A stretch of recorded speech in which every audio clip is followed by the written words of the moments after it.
নমস্কার বন্ধুরা, উর্মির রান্নাঘরে আপনাদের স্বাগত। আজকে আমার রেসিপি মশলা মেথির পরোটা। চলুন দেখে নেওয়া যাক এই রেসিপিটি।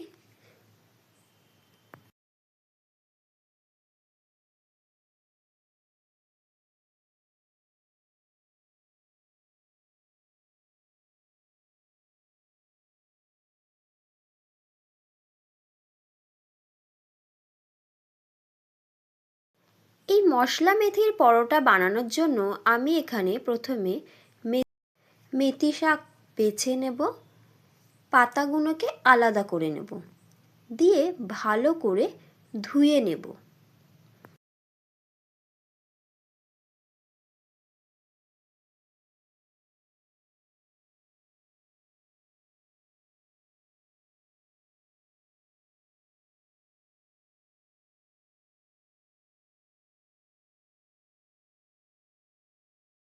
আমি এখানে মেথির পরোটা বানানোর জন্য 1 কাপ মতন মেথির পাতা নিয়ে নেব। মেথির পাতাগুলোকে আমি ছুরির সাহায্যে কুচি করে নেব।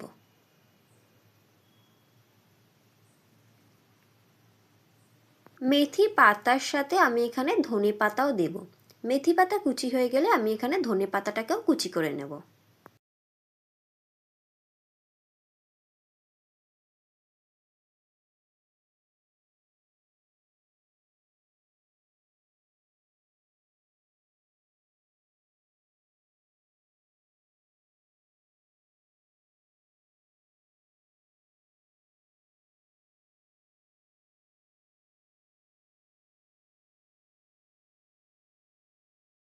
এবারে আমি ময়দা মেখে নেব। তার জন্য আমি আটা নিয়ে নিয়েছি 300 গ্রাম, এর সাথে আমি 100 গ্রাম ময়দা ও হাফ কাপ বেসন নিয়েছি।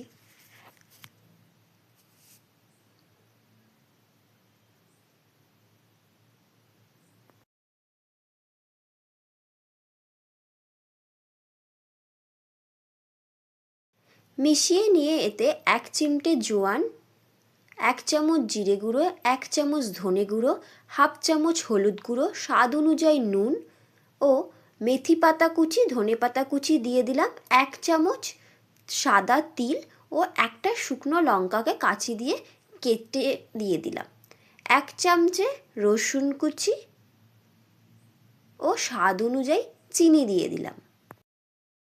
ছোট্ট চামচের হাফ চামচ মতো আদা বাটা ও আমি এখানে হিং ভিজিয়ে রেখেছিলাম জলের মধ্যে, সেই জলটা এর মধ্যে দিয়ে দেব। ও 2 চামচ সাদা তেল ময়ান হিসেবে দিয়ে দিলাম। দিয়ে সমস্ত উপকরণকে ভালো করে হাত দিয়ে মিশিয়ে নেব। মিশিয়ে যেটুকুনি জলের প্রয়োজন সেইটুকুনি জল দিয়ে আমি ময়দাটাকে ভালো করে, শক্তও না খুব নরমও নয়, মিডিয়ামভাবে আমি ময়দাটা মেখে নেব। মেখে 5 মিনিট রেস্টে রেখে দেব।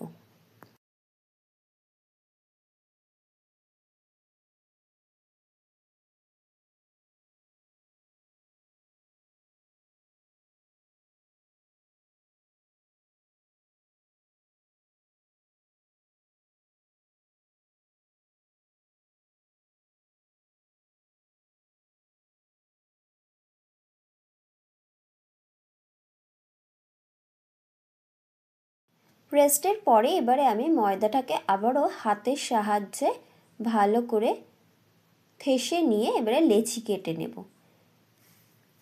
লেচিগুলো একটু মোটা মোটাই করব, বড় সাইজের লেচি করব, পরোটার মতন।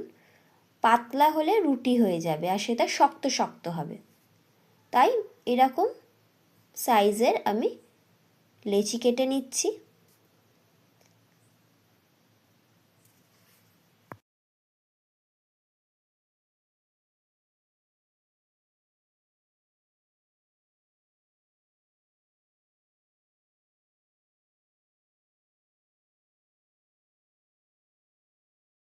এবারে আটা দিয়ে আমি বেলে নেব।